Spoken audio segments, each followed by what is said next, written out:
Donald and Douglas are twins and had arrived from Scotland to help the Fat Controller, but only one engine had been expected. The twins meant well, but did cause confusion.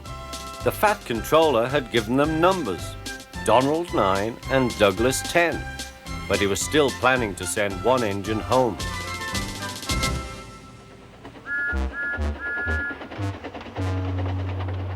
There was a brake van in the yard that had taken a dislike to Douglas. Things always went wrong when he had to take it out. His trains were late and he was blamed. Douglas began to worry. Donald, his twin, was angry. "You're a muckle nuisance," said Donald. "It's to leave you behind I'd be wanting."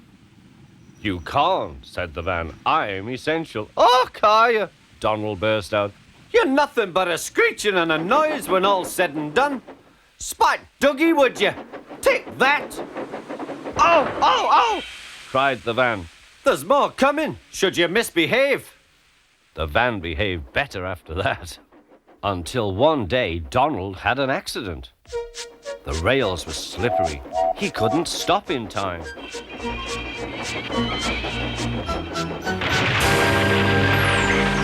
The Fat Controller was most annoyed. "I am disappointed, Donald. I did not expect such, clumsiness from you.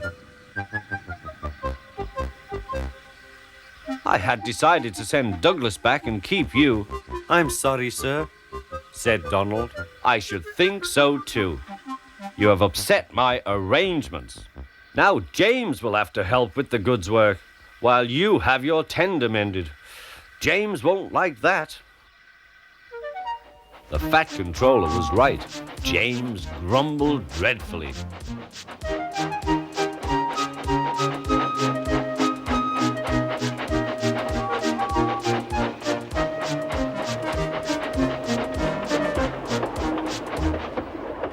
"Anyone would think," said Douglas, "that Donald had his accident on purpose.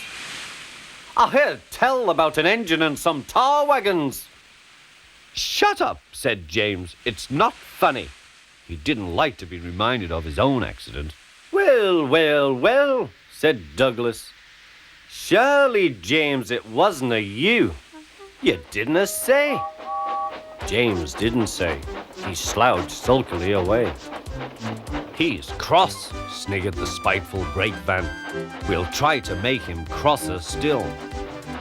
"Hold back," giggled the trucks to each other. James did his best, but he was exhausted when they reached Edward Station. Luckily, Douglas was there. "Help me up the hill, please," panted James. "These trucks are playing tricks." "We'll show them," said Douglas.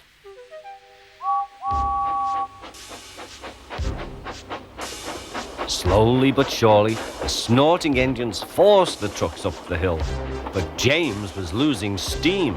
"I can't do it! I can't do it! Lay it to me!" shouted Douglas. The guard was anxious. "Go steady! The van's breaking!" The van was in pieces. No one had been hurt, and soon Edward came to clear the mess. The Fat Controller was on board. "I might have known it would be Douglas," he said. "Douglas was grand, sir," said Edward. "James had no steam left, but Douglas worked hard enough for 3. I heard him from my yard." "2 would have been enough," said the Fat Controller. "I want to be fair, Douglas, but I don't know. I really don't know." The Fat Controller was making up his mind about something, but that's another story.